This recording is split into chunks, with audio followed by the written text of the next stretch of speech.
You're looking for the latest information on Southern University sports, the Southwestern Athletic Conference, and HBCU athletics. There's only one place to go.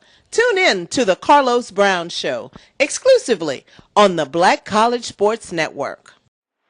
Let's get back to strolling instead of scrolling. Before we can safely come together, we need the facts on COVID-19 vaccines. Visit getvaccineanswers.org so you can make an informed decision for yourself and for your family. Some carriers will give you just one measly entertainment subscription. One is no fun. With Verizon, there's up to 7 entertainment subscriptions with your unlimited plan. That's 7 times the... 7 times the... No. 7 times the... Music, gaming, Disney+, Hulu, ESPN+, and more. That's 7 times the entertainment! Because everyone deserves better. And with plans starting at just $35, better costs less than you think. If you think all pads are exactly the same, think again. This is Always Ultra Thins reinvented with the Always Triple Protection System. This pad wicks gushes 90% faster, absorbs even more so you can feel dry, and locks odors in. Rethink your pad for up to 100% leak-free and odor-free comfort with the totally reinvented Always Ultra Thins. This is always like never before. Nope. Nope. Come on, him? Ooh, I like him.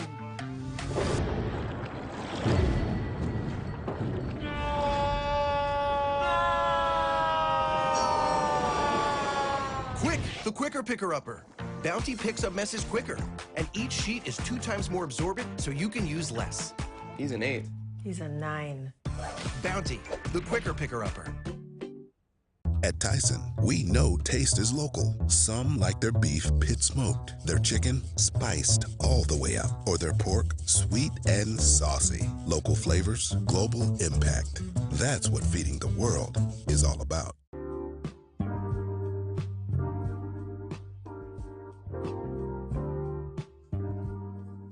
This is the BCSN Pod Zone, your place for the news, views, and conversations about all things related to HBCU athletics.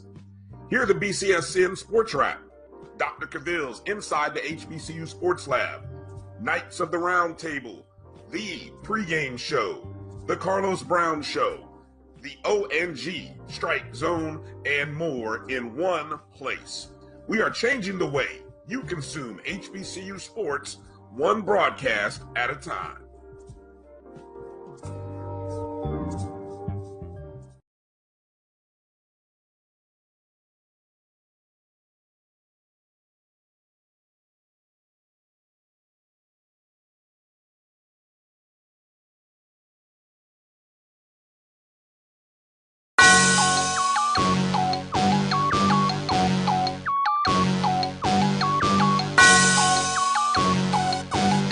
Yeah.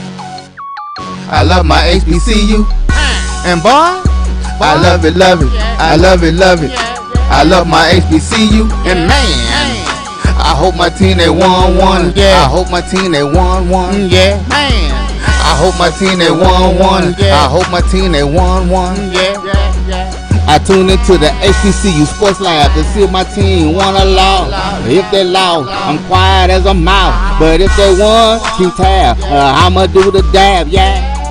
Dr. Cavil, he know what he be talking about. Mike and Charles, they know what they be talking about. They compress the analytic data with this hip hop. If you know them like I know them, they gon' tell you if your team, if they won or lost, and who the ball. So listen to Professor, yes sir, and pay attention, cause he gon' teach a lesson. This is Dr. Cavil inside the HBCU Sports Lab. How y'all doing, gentlemen? I hadn't seen y'all since last year. Happy New Year. Happy New Year, Dr. Cavil. It is a good New Year as we get ready to start up this HBCU basketball slate now. So looking forward to it. Yeah, let's get into all this HBCU basketball. We'll get into that. Mike, hadn't seen you. I guess I did get to see you a little bit this year, last year. Oh, it was before last year. So I hadn't seen you since last year either. Yep, last evening at that thrilling game on the hill, at least the Prairie View A&M version of the hill. So good, happy New Year's to everyone. Glad to see that the New Year's is starting off and with all of these thrilling finishes. That's the way. That's a really, really good way to kick off conference play for sure. Yeah, with that, you know how big I am of really focusing the show on HBCU sports. Very rarely do I go outside of that. I think it's appropriate with everything that happened last night before we get into the sports. If you are an individual that's a praying man or believe in a higher being, I certainly would understand those that are in prayer for the family of DeMar Hamlin. Obviously, he is not an HBCU graduate, but just the way things happen and how it has touched so many people, be remiss if we didn't just acknowledge what's taking place. So we don't have to get into the dialogue and things of that nature, but I did want to acknowledge that we have seen, viewed, and heard, what certainly has engulfed so many people emotionally, spiritually, physically, and psychologically. So mental health is real. So it's another opportunity for us to recognize that and talk about folks making sure wherever necessary, if they need to, make sure they get help, particularly starting out this year, because we also have a lot of folks that have entered in this year with many of family members with transition. So while we joke about the opportunity to see another year, for those that are with us, we certainly celebrate you all and hope that you have a great year thing to come. But if you are missing loved ones in this year, we do want to recognize and make sure you understand that be as spiritually awake and awarding to you as much as possible. With that said, let's get to the more brighter side of things, if you would. I wanted to acknowledge a little bit of the Division II NAIA, particularly in this case is more Division II. The West Virginia State won the second USVI Classic in Virgin Islands. And so, I wanted to go in my closet there, gentlemen. And I pulled out my button-down University of the Virgin Islands shirt from the last time I visited, just so that you understand that I'm true to this, and wanted to acknowledge the United States Virgin Islands, the University of the Virgin Islands for that matter, the only HBCU outside of the continental U.S.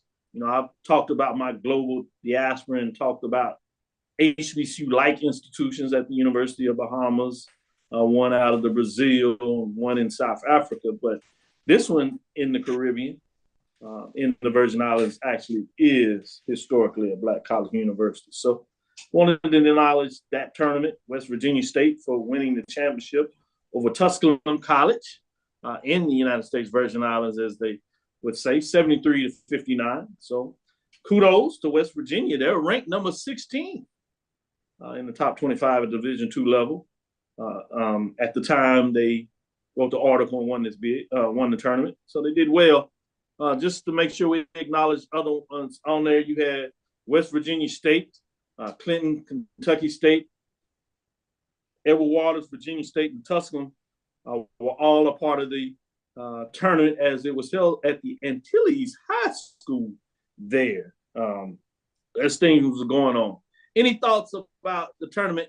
Why I'm so happy about this, let me be truthful to everybody. I've already negotiated, if you would, with the house that next year for the holidays, I too will be on an island somewhere in the Caribbean. So whether it's the Bahamas or the Virgin Islands or even maybe Jamaica, that I'm already excited about what 2023 brings in terms of where I'm spending, whether it's Thanksgiving and or Christmas holiday. Notice I say and or, so I might be there twice.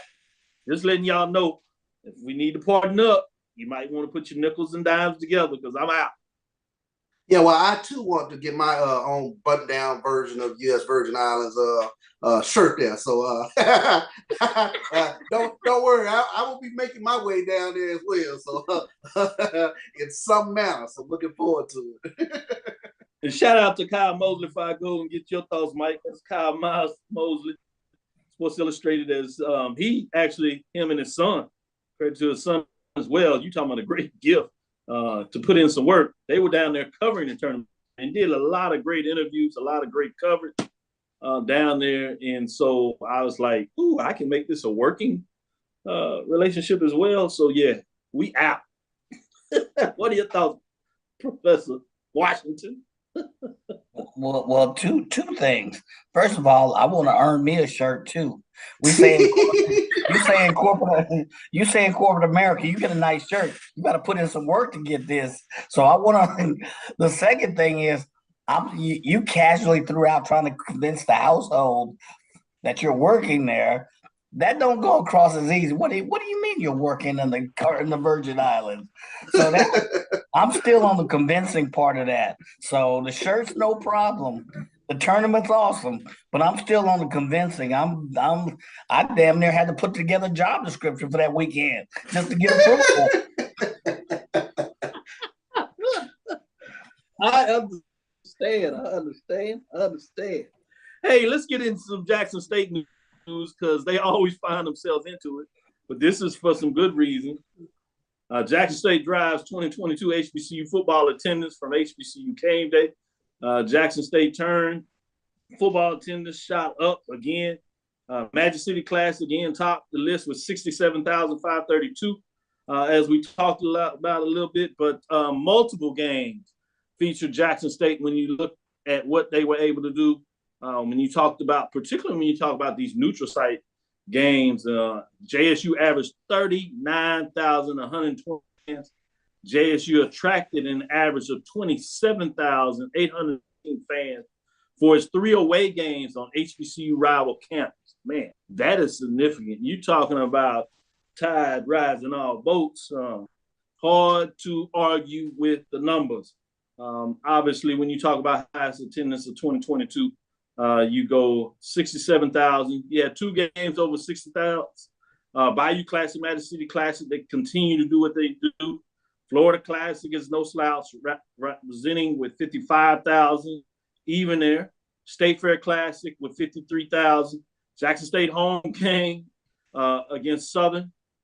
This is the early game. The first version was 53,000. Then you talk about these matchups, so huge when you talk about what was going on in so many of these games. All these 50-some thousand games, when you talk about the top 8, Southern Heritage Classic, Jackson State Homecoming, it's amazing when you just talk about what's going on in terms of what Jackson State did with attendance in 2022. Charles? Let me tell Jump you. in there and let you kind of smile a little bit. Yeah. It was phenomenal. Let him soak it up a little bit. Yeah, exactly. It was phenomenal to be a part of it. I mean, especially when you stop and take a look at the neutral games, the neutral site games. It was phenomenal to see that welcoming atmosphere, if you will, especially when the buses would pull in, whether it be to the hotel or to the stadium. Just people following Jackson State football, being a part of that experience. It was tremendous. And I can't say any more about the home atmosphere. Jackson State, the Veterans Memorial Stadium truly became a house of horrors, if you will, for the visiting team. It was a true home field advantage. You can't say enough about the Jackson State fans being the 12th man, if you will, to really propel that Jackson State football team. But it was special to be a part of it. It was tremendous. And I'll say this now, that chip is on the Jackson State fans' shoulder to continue that movement going forward. So we'll see what this fan base continues to do going forward with regards to this Jackson State football team. Everybody's really excited with Coach T.C. Taylor, what he brings to the table. Yeah, and he's gotten out the right foot when you talk about who he got back, getting in transfer portal, getting a couple of key guys, and then just really doing well with that early recruiting class. So you see why he's bringing that excitement more than just what he would already bring to the table. He's starting off on a good note. Before I go to you, Mike, get your thoughts on this, I'm going to mix in 2022 HBCU homecoming numbers brought to you by HBCU Game Day as well. Jackson State was in the mix on this as well. But just in general, the number of home games that drew 10,000 or more fans increased from 11 to 14, 21-22. Obviously, moving a little further away from COVID, it helped that. The average attendance at the 14 games was 21,098, only a little above a 20,828 in 2021. So not a huge leap there between those two difference in terms of total average. But a good thing there. When you talk about Jackson State squad figured significantly in homecoming numbers. Their homecoming date against non-SWAC Campbell had 51,596 fans to top the list for the second straight season. It was a little less than what they did October 16th, year before, against Alabama State, where they had 53,578, but still doing well when you talk about that. But you see the homecoming numbers and what they represent. Mike, what are your thoughts in terms of overall attendance for HBCU games or specifically HBCU homecoming? Well, looking at going back up to the HBCU football games, I'm really drawn to and impressed by everything, but more so the away games, the games that are on the road, particularly with Jackson State. I mean, that tells you something about the fan base. They will travel. And that it was an exciting year. I mean, just you look at the length of travel to some of those games. Some of those games are not around the Orange Blossom. That's not right. You got to hop a plane and a whatever rental bus, whatever. And then looking at the homecoming games, they're a little lower on the order of magnitude. But I almost got to wonder. We talked about this in one of my business classes. When you look at kind of the anatomy of some of the football games. You look at the HBCU homecoming, you almost got an account for another 5,000 to 10,000 outside the gate that don't get counted. More so with homecoming games, I would say. I wonder if there's some data points that really relate to that. So you have 21 points. Is that folks in the stadium? Does it account for all the many? Because you look at some of those teams out that are in the top 5, 6, 7, those are top tailgating schools, especially at their homecoming. You go to their homecoming, you're going to see another, 3,000, 4,000 folks in the RVs, actually maybe too drunk to go to the game. Or, in the fence, they watch the game, but they outside the game. So I wonder how much – and I'm not throwing myself into it, but I am throwing myself in because I've been there before. So I wonder how much that factors in just total attendance and total involvement. That's really interesting. That's really Mike makes it to the games. He just might be late. He makes it to the games. And it's such a different dynamic. It throws me off because I've we've tailgated before, and me, I'm one of those people. I have to be in the stadium like almost an hour and a half, 2 hours beforehand. So it was throwing me off. But Mike was like, "Yeah, we got time." I was like, "No, they're doing warm-ups now. We gotta go." Hey, Charles is actually correct about this, but it's not so much just his negotiation with football. I have this thing that I'm always trying to beat Charles somewhere. Charles is never late to anything. Never late. I mean, you can't get Charles. You can't get Charles to be late to nothing. Early. Nothing. I mean, come Charles on. Is there early. He didn't got a seat. You're like Charles, where you going? I got to get there on time. Charles, the plane don't leave for another 12. Man, I just need to be here. He done parked. You go to somewhere. We're gonna meet somewhere. Charles in there. Yeah, I got a seat. We over here. Yeah, Charles in the state. Charles, where you going? Ain't nobody in the stadium. I'm trying to beat him. He's still like, nope, not gonna happen. And he's trying to get in the Hey, man, I'm just checking where y'all at.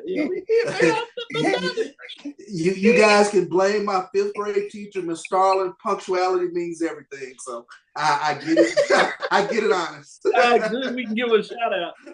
Before we go to the break, I would be remiss because we're going to come back and talk a little bit of basketball, but it's going to be SWAC heavy because the game just kicked off. We'll teach you a little bit about the SIAA. A couple of big matchups coming in this weekend as they've fully gotten into the conference play, so you start to see what that is. But you had first game opening, bell to the whistle, if you would, for the SWAC this weekend. MEAC is next weekend, so we'll push the polls back a little bit as we gave you an open style bowl coming out of conference play. Want to get a little more conference play because things slowed down with the Christmas and New Year break. But I'd be remiss if I didn't put this in here. MEAC to host bi-weekly basketball coaches video conference. Nice little touch. It starts actually tomorrow. That is January 4th. The conference will be held via Zoom and will feature both the men's and women's head coaches from each member institution. The video conference will continue bi-weekly through Wednesday, March the 2nd.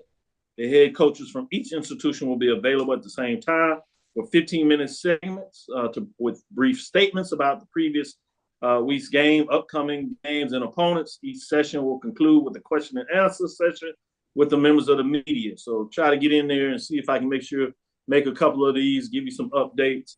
Excited about what that will look like. And you don't necessarily see this in terms of the basketball. At least you hadn't seen it in the last couple of years. Years past, you saw a little bit more of that. But I think that's fascinating. Great work by the MEAC. So I'll be able to jump in there and see what some of these squads in the MEAC plan to do as they get in earnest next weekend. Obviously, again, we started this week with the SWAC, men's and women's, jumped off yesterday, Monday, and then they'll do their road series, 2 teams. And so you have another slate of games Wednesday.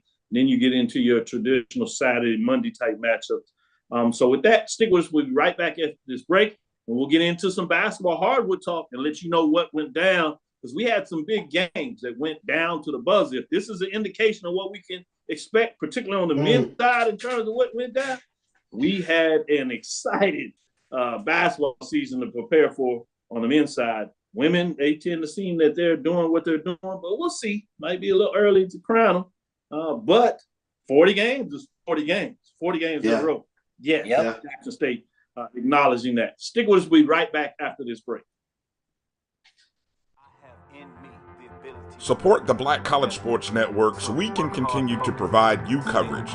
Go to myjbn.com/support and be a part of the Black College Sports Network. They can follow their dreams. Let's get back to getting ticks instead of watching flicks. Before we can safely get out there, we need the facts on COVID-19 vaccines. Visit getvaccineanswers.org so you can make an informed decision for yourself and for your crew. Charmin Ultra Soft has so much cushiony softness, it's hard for your family to remember they can use less. Sweet pillows of softness. This is soft. Holy Charmin. Oh, excuse me. Roll it back, everybody. Sorry. Charmin Ultra Soft is so cushiony soft, you'll want more, but it's so absorbent, you can use less, so it's always worth it. Now, what did we learn about using less? You gotta roll it back, everybody. We all go. Why not enjoy the go with Charmin? Maureen is saving big holiday shopping at Amazon, so now she's free to become Maureen the Merrier. Food is her love language, and she really loves her grandson. Like, really loves. Since 2002, Empowerment Resources, Inc., a nonprofit organization, has empowered more than 1,500 youth and adults in Duval and surrounding counties through its programs Journey into Womanhood, Girls Mentoring, Life Skills for Teens, and parenting education coaching. To get involved with programs, volunteer, or donate, visit www.empowermentresourcesinc.org. Follow us on social media, facebook.com/empowerment.resources and instagram.com/empowermentjax.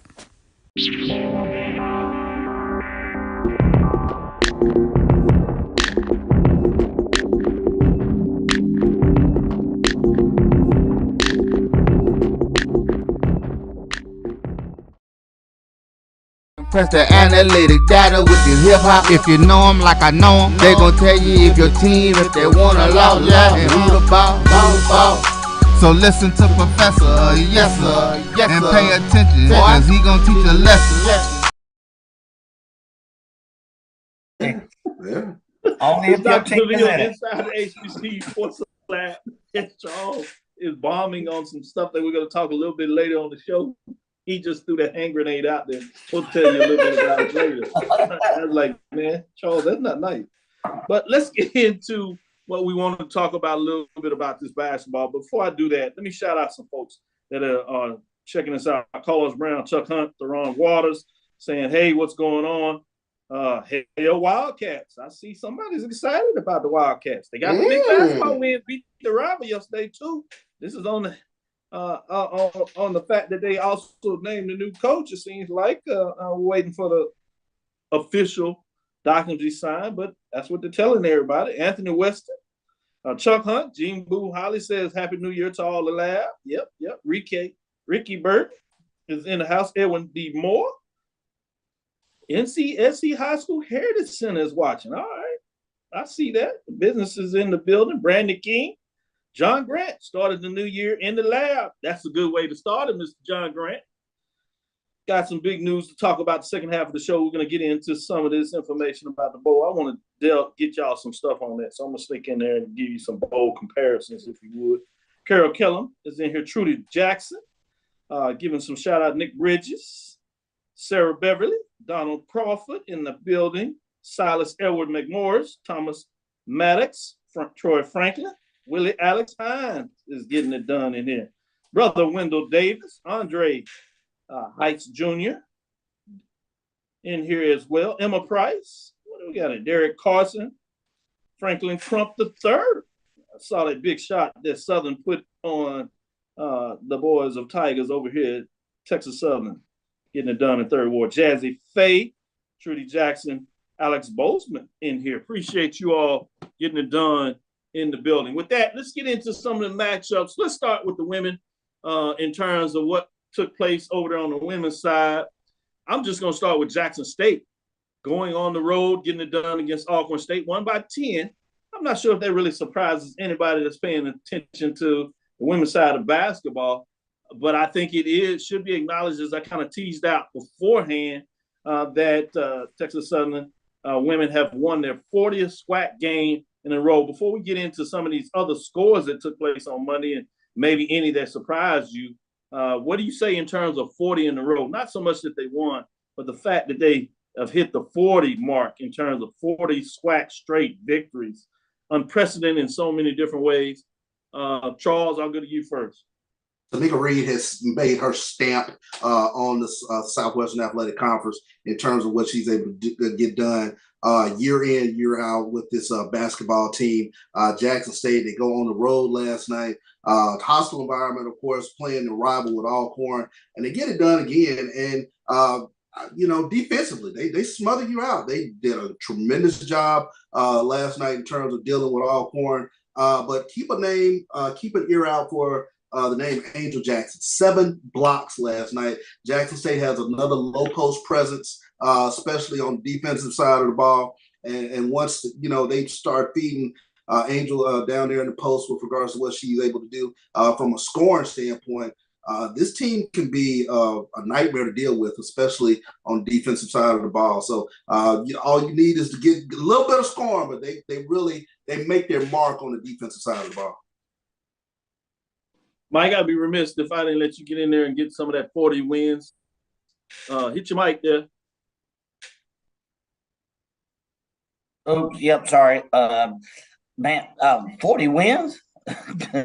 40 wins? 40 consecutive wins in the SWAC, that is. No interruptions? What? No, I can't. I got to echo what Charles is saying. There's no Misha Williams this year, no problem. They reload. They just keep it going. Angel Jackson, what did she have? CB, what? You said 7 blocks. 7 blocks. She had also 8 boyfriend bankrupt. That's a rebound, y'all. And she threw in another 9 or 10 points. Then you got Covington, Jay Covington, Jeriah Covington, yes indeed. Yes, man, no Misha Williams, no problem. We just keep it going. So, so you got to tip your hat off. That program is phenomenal. Well, let's check out some of these other scores and get your thoughts on this. Mississippi Valley State goes down on the road. Alabama State gets it done 76-65. I'm not sure if that surprises anybody. Southern defeats Texas Southern on the road 70-62. That didn't really surprise me, but the closest of the score with Texas Southern, new coach, getting it done, young team. I thought that was interesting. Grambling and Prairie View. Saw that game. Prairie View started off pretty solid, but Grambling put on a little press and really got it going. Prairie View tries to make a comeback, but not to be done. So they lose at home 66-60. Good win by the Tigers of Grambling. And then you have Alabama A&M and Pine Bluff. This surprised me a bit. Although it was on the road and A&M has been solid, I'm not sure if I would have picked them to win this game, particularly when the game is solid as they did by 9, 67-58. One that really got out of hand was Bethune-Cookman going on the road and winning by 35. Oh, my. 85-50 over FAMU rivalry. So, sticking with you, Charles, in terms of the oh my, what are your thoughts? Any of these matchups stood out to you? The big on my last night for me was Alabama A&M UAPB. But of note, Zay Green did not play in that game for UAPB. Of course, Zay Green, she had a tremendous swag basketball tournament last year for UAPB, and UAPB was one of my teams that I feel is going to be right there in the upper echelon, fighting it out toward the end in terms of regular season title. But for Alabama A&M, with some of the change that they've had with regards to their roster, to start out on the winning side, that was a huge win for them last night against UAPB. Good stuff. Drew had to get in on that family. He said family basketball is terrible. Terrible. With that being said, did want to give Mike, what are your thoughts in terms of those? Anything stood out to you in terms of those scores that I just talked about? Not at this point in the season. Yeah, not at this point in the season. The only one I will say that made my eyebrow twinkle a little bit was that Bethune-Cookman FAMU game, 85-50. Took a look at some of the data points, and FAMU shot like 20, 28, and 30. If you look at field goal percentage, three-pointer, I don't think they got a lot more than 30 points. That ain't going to get it. So I was like, I don't know if Bethune put that grown woman defense on them and just shut them up, or if FAMU put is that just, hip on them. That's for sure. Yeah, or if FAMU is just not playing up to par this year, or what. But the margin of defense and how that score early this point in the season, that's a head scratcher for the FAMU basketball women's basketball program. So that did raise my eyebrow a little bit. Doc, I will say that the other one that raised my eyebrow a little bit was Grambling and Prairie View. I know Prairie View women's basketball, they were going to hang their hat on that three-point shot this upcoming season. They were only 6 of 19 from three-point land last night. So keep an eye out for that going forward with regards to whether Prairie View can be hot or not from the three-point line. Absolutely. Oh, that's a great point that you pull that out there, because that was a huge difference in that game. And they thought they were going to do a little better than the year. It was just a one game, or is that something that will be Achilles' heel this season as well? Going into the MEAC, obviously things really start out next week. We have a couple of games that stood out to me. Coppin State, that is right at the top of the conference, lost in overtime, if you would, in terms of what they're doing. Overall record is just 3-12. But they had a pretty good game against Kent State. Took them to overtime, but failed 72-69 in terms of a matchup that went there in a lot of ways. Today, the Norfolk State that is just really playing some good basketball. They're winning and really taking it to Chicago State, as they are 11-3 on the season, looking to improve to 12-3 as they just find a way to get it done in terms of what goes on with Norfolk State over Chicago State early in that matchup. Also wanted to get into a little bit of OVC with the women of Tennessee State, as they're getting into conference play in terms of last week. They lost a game to Morehead State on Thursday, 81-58, then turn around and, they do the Thursday-Saturday travel pod, if you would. They lost to Little Rock 64-57, so they starting out the season much tougher than they did last year, where they started out really hot, getting a couple of wins. They're at 0-2. They will move forward in terms of what that looks like. But on the other side, in the Colonial, you have North Carolina A&T. Lady Aggies are getting it done in a lot of ways as they jump off and get it started hot in terms of Colonial matchups, in terms of what they as they do that Thursday matchups this past weekend in terms of what's going on there. Played on Friday, though, as they defeat Elon 67-50 to get their first Colonial win coming out of the gate there. Jump back on and get it done on Sunday as they defeat Charleston 66-58. So they are really solid. The next matchup is Friday, Sunday, as in the Colonial. The women's play Friday and Sunday, as you'll see that continued matchup. But then on the other side, in terms of what you saw with Hampton, they lost on Sunday to Elon. Oh, they defeated Elon, I should say, 57-54, much closer matchup, but they get it done. So that gives you some updates in terms of what's going on across the landscape from the MEAC, the OVC with Tennessee State, and the Colonial with North Carolina A&T and Hampton. We'll be right back after this break. We'll come back and get into the men action to let you know what took place on the SWAC. We got some little footage, so we'll show off and stick with us. We'll be right back after this break as we had some buzzer beaters. It went down the stretch, a couple of upsets, big matchups, a lot of excitement. We'll see what is up with that on the other side. As I'm going to bring in and let Charles and Mike tell you what they think about it. Stick with us. We'll be right back after this break.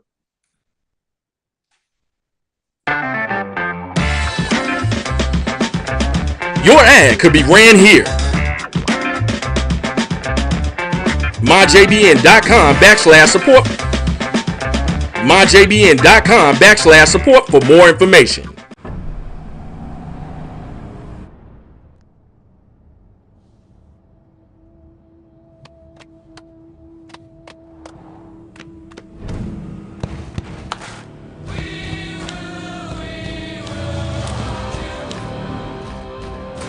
The new GMC Sierra with hands-free driving offers the most advanced and luxurious pickup in its class. Yeah, it rocks. From novice to aficionado, find yourself here. High quality cigars plus personal customer service. Slow Burn is Waco's only mobile cigar lounge, featuring a meticulous, curated collection of premium cigars. Visit our website, www.slowburnwaco.com. That's www.slowburnwaco.com. Supermarket sushi, really? No. Wait, Troy, you work here? I'm never not working. Like Head & Shoulders Scalp Shield technology, up to 100% dandruff protection, even between washes. Never not working, huh? Oh, Troy, you're such a good teacher. Yeah, I know. Never not working. Never not working. Never ever not working. Are you serious? Never not working. Dandruff protection that's never not working. Head & Shoulders Scalp Shield technology.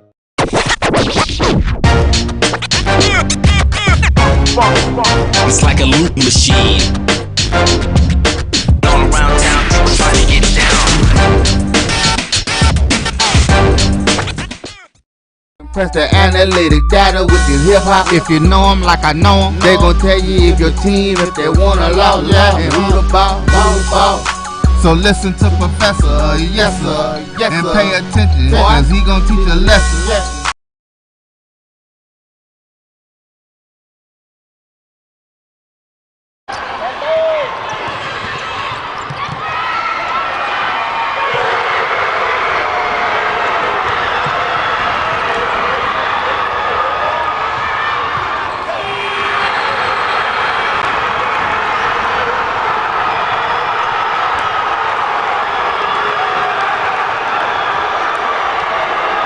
Process gets it into Hagel. Augustine, and Augustine will bring it right across the timeline. Back into the hands of Gambrell with 30 seconds left to play. Gambrell at the top of the key, looking left side. Gambrell trying to find the lane, sits it back over to Rosas. Rosas giving it over on the right side. Gambrell now with 15 seconds to give it to Rosas. Oh, wow. Rosas, man. Oh, wow. What a shot here. Oh, my God. Down to 16 seconds left to play. 13 seconds. The play clock is on. Just a shot clock. 10 seconds. 8 seconds. Here comes Cohort. He's going to play for the win. Cohort jumps it up, puts it up. No good. And the Panthers are going to win this one, ladies and gentlemen. Here in the Milky Way. It's exciting. Wow. What a game. To take it out for the Panthers. 4 seconds. 3, 2, 1, line at the buzzer. Oh my God.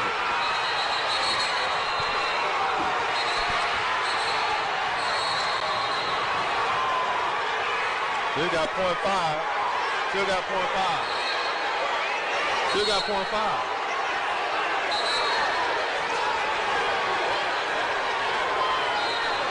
Wow. Other way. And that's the end of the game. Texas Southern comes away with the victory. Southern University comes away with the victory. Misses it. 4 seconds. 3, 2.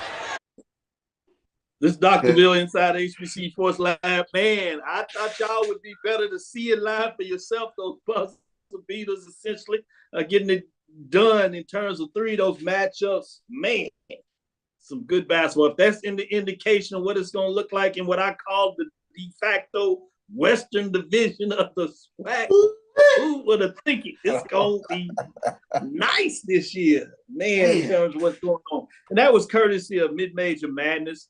You can check them out on Twitter. They have all the mid-major programs on there.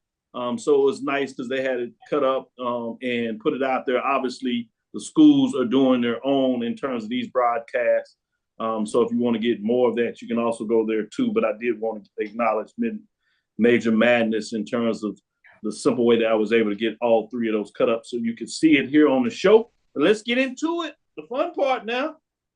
Let me get into the other game that we didn't show up there. Alabama A&M gets it done at home against Pine Bluff, obviously in their new gym. They defeat Pine Bluff 66-59. Nice contest there, solid. Bethune-Cookman goes on the road as they bring out the brooms against the Florida A&M Rattlers. 67-59 was the final in that contest. Alabama State gets a solid win at home against Mississippi Valley State, 70-61. So see, a lot of these games were really pretty much close, but not like the last 3 that we talked about. With the first one kicking off early, it kind of set the tempo. Was Jackson State going on the road to defeat Alcorn State? Remember, they won the regular season championship last year, got some big wins coming into non-conference play, but not able to get it done against Jackson. Jackson goes on the road to the reservation and gets it done at the buzzer with the 3-pointer as they hold off on a late layup that doesn't go for the Braves and wins 67-66. Then the next matchup that in terms of just the succession of the games was Prairie View. Prairie View was down by 15 points in the second half, but they fight all the way back to get that late shot pretty much at the buzzer to get it done, 61-60 as they climb back into it and hold off as another ball goes around the cup and doesn't go down for Grambling. So Prairie View wins 61-60. And the last nightcapper goes into overtime as Texas Southern fights back of being down early themselves. But Southern goes on the road and takes down the tournament champions in Texas Southern Tigers, 77-76, as you hear Chatterbox giving his famous words that he does before he usually tells you put your hands on the radio as he does. But the Jaguars, as they get it done, 77-76, a big 3 late in the game. This is after the Texas Southern Tigers fight back and really take it into overtime, but cannot get it done as they lose this matchup. Let me go to you, Mike. You happen to be at the game at Prairie View. Charles was at Texas Southern, so we got a little bonus so we can tell you about the energy in these matchups. Mike, what was your thoughts in terms of you seeing Prairie View get it done against Grambling on the men's side with that last shot by Rosas? Transfer from Texas Southern University, I might have it, as he gets it done in that matchup. What are your thoughts in terms of that game, Mike? Man, I was very impressed with the second half. I mean, the first half, it was a dead-out tie. Both teams were playing very aggressive defense, hitting the boards. Then got into the second half, and Prairie View gets into this double-digit deficit, and you could hear the null in the crowd like, oh, man, here we go. And then all of a sudden, Prairie View goes on this methodical run, and Jeremiah Gambrell, Will Douglas, man, I tell you, those two really – Will Douglas had a couple of threes. Jeremiah Gambrell with his pinpoint dribbling and penetration into the defense. You got to admit, Grambling has 2 big dudes that guard the boards. I forget the name. One, I think Azo or something like that. But you kind of thought that once they had this double-digit lead, you kind of thought Grambling was going to kind of take it to the house and pull out the victory because they basically were pulling out rebounding Prairie View at least early in the play. And then all of a sudden, Prairie View goes on this terrific run. The crowd got into it. You had Grambling fans going Rambo on the referees. You had mamas one actually coming out the stand from where I was sitting. But that game was truly exciting. I mean, the atmosphere was electric, and when Gabriel hit that last shot and had maybe a half a sec, maybe 1 or 2 seconds on the clock, and they were able to get the rebound, man, that just set the baby dome off. Charles, let me go in there. You were at Texas Southern, saw the Jaguars game. Didn't quite go Texas Southern way, but tell me, what do you think in terms of that matchup? Let me start here. Tremendous atmosphere for school to not be in. So I got to take my hat off to the Texas Southern alumni and the Southern alumni who turned out to that game. It made the environment a tremendous environment in terms of the alumni fan base being there to start this year off. But you talk about Texas Southern transfers. Southern got one. Bryson Etienne, who was at Texas Southern last year, he went off in this game for 18 points for the Southern Jaguars. Nip and tuck game there in the second half. It looked like, Southern was really in control of things there in the first half. But I tell you what, Texas Southern has another guard. Everybody got to keep their eye out on Zatarius Mortal. He won for 34 points last night. And the big thing in this game, Texas Southern, 3 of 18 from behind the arc. I thought that was a real difference in the game. And Zatarius was the person who did all 3 of their 3-pointers. So tremendous atmosphere. But when you talk about Southern knocking one down there at the end in overtime and then the chatterbox call, it was an exciting game last night. No doubt. And then I'm sure you got to see the score, but now you just see the basket, and I'm sure you read about it. But the Jackson State Tigers get a huge win over their rival team, as I said earlier, that won the regular season.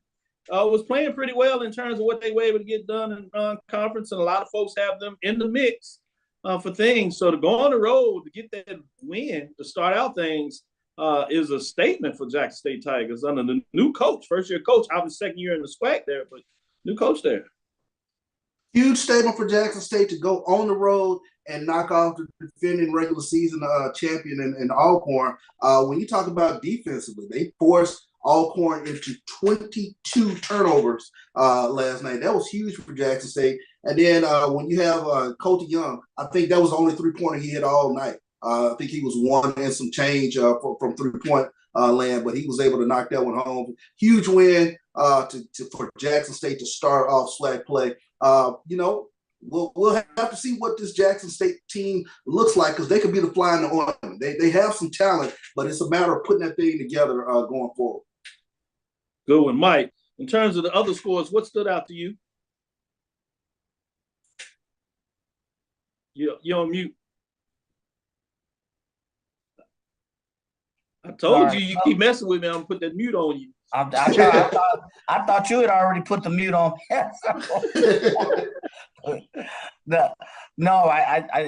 I go back to the Jackson State game. That surprised me as well, because CB, in addition to what CB says, you got to look at what's the record. I mean, I know it's early in the season, but what Jackson State has 2 or 3 wins, CB? Yeah, only 2, 3, only a couple wins, I think. That was their third win, Yeah, that was a third win. Mm-hmm. That was a third win.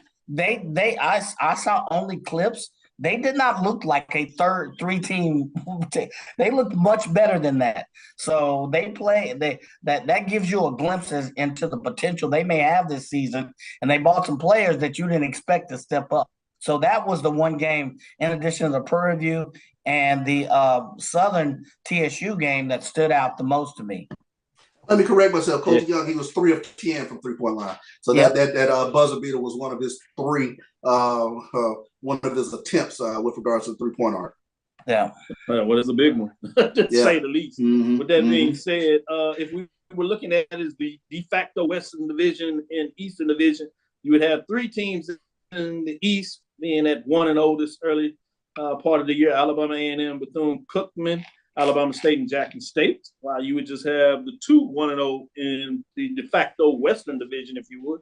Prairie View and Southern both at 1-0. So it'll be interesting to kind of look at both the top 6 teams and also look at it in the de facto East-West. What does it look like? Because the reason I kind of break that down, that is the scheduling way that you do it. So in this unique matchup, when you have the 12 teams, everybody doesn't play everybody home and away. So that's going to be fascinating to see if one side is heavier on the other. How does it affect things when you tend to play those teams home and away versus what it will look like just in this top 10 format? You want to jump in there and say something else, Joe? Yeah, kind of interesting. If you remember last year, Alcorn threw that huge grenade at the beginning of the year last year when they went on the road at Jackson State and got that win, and it kind of propelled them going forward in 21. So we'll see what happens with regards to Jackson State kind of doing the same thing to get that win to start off 2023, if you will. So it'll be interesting to watch this Jackson State team going forward. Anytime you can win on the road in this league, that almost counts as a double. I said that last year, but those are huge. Did we have, and maybe this is open, did we have this much parity at this point in the year?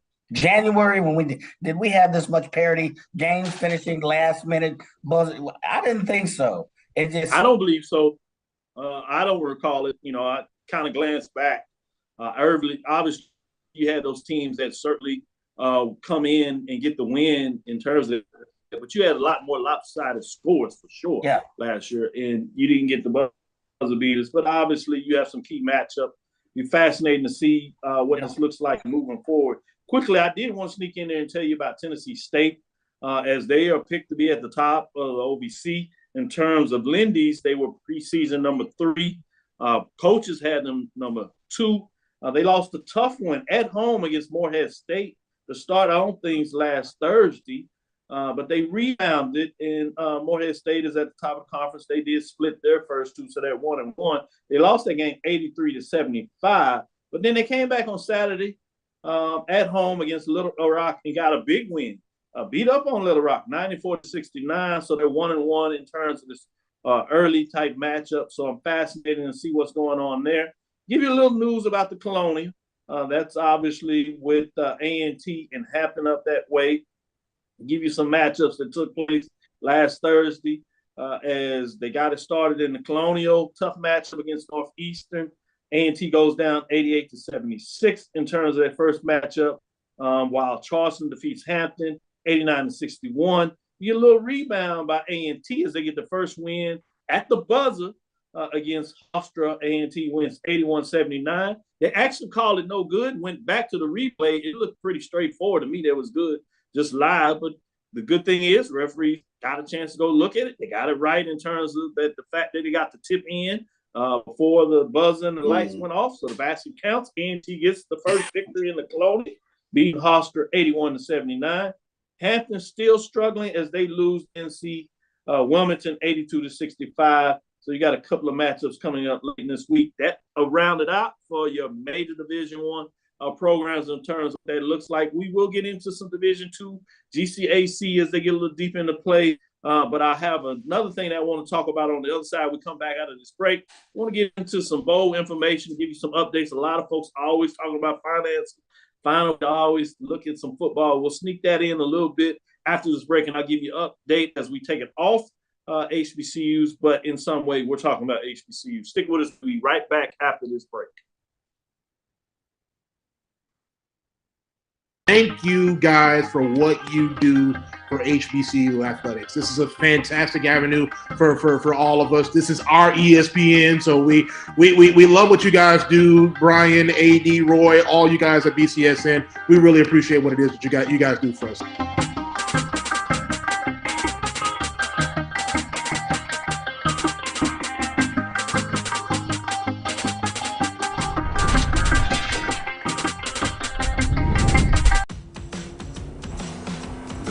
We'll be there soon. We? Is this the one? Well, let's say I found the one who takes me to another level. Always stays calm under pressure. Most importantly, the one that helps me discover the coolest places. This sounds wonderful. Come outside, I'll introduce you. They're here. Definitely the one. Introducing the all-new Nissan Frontier.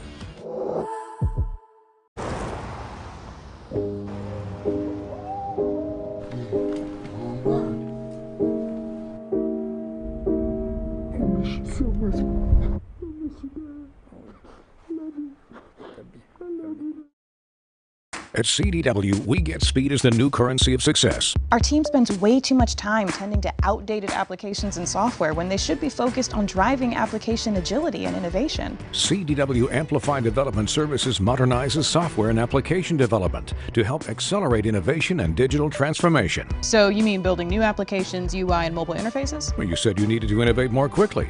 Oh, so he's a listener. To do more at scale, trust CDW Amplify Development Services.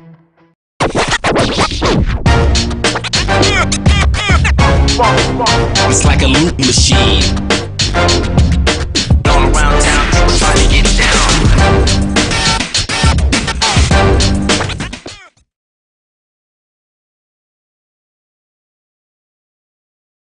Press the analytic data with your hip hop. If you know them like I know them, they gon' tell you if your team, if they wanna lose, and who the ball.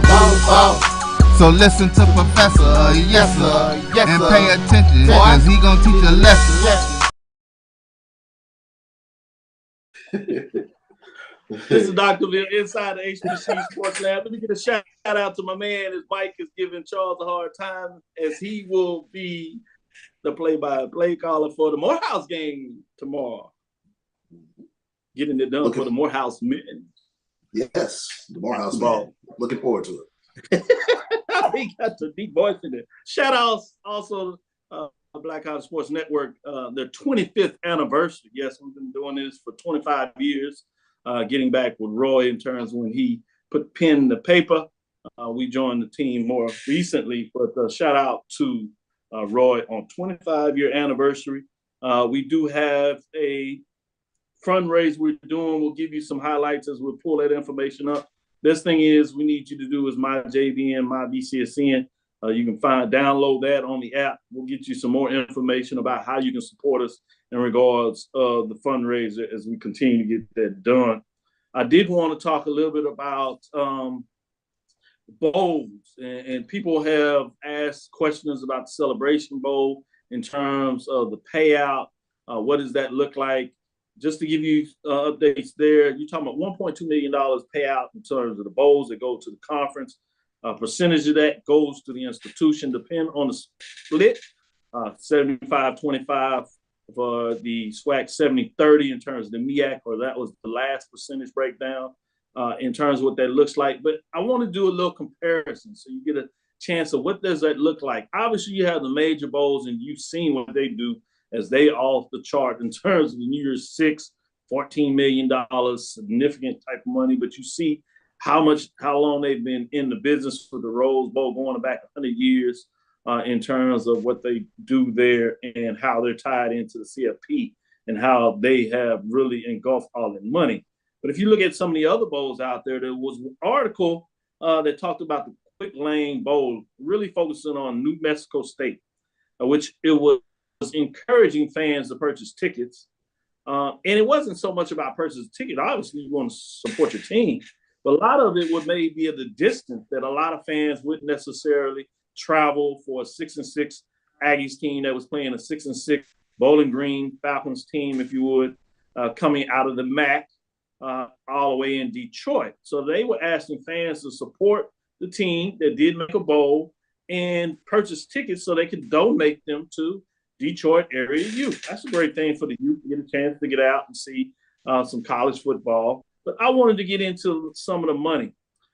When you talk about this particular matchup, when you see what was going on here, three things to know about the Bowling Green as they entering into at that time, the Quick Lane Bowl, which was this past week, if you would, a week ago, I should say.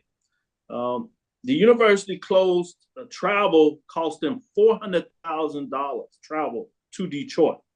When you talk about the Celebration Bowl, one thing is unique. You heard last year they got the deal with Delta, actually flew the teams in there to Atlanta, and that was at no cost to the teams. So you didn't have to worry about that type of cost where you see it doing $400K for Detroit. And so some interesting things there when you think about it. But this is really, it was interesting when I seen this, when you talk about these payouts. Because a lot of folks talk about $1 million, $2, $3 million payouts for these bowls. One thing people don't realize, a lot of times these bowls have a bigger number in there, but they'll charge you, as you see, for your travel, your hotel stay, food and things of that nature while you in there. They'll also charge you for the band in terms of the band and who you bring in there. They'll charge you a ticket price for the band members in the stand. And so the payout for the Quick Lane Bowl was $150K. Yeah, let me say that again.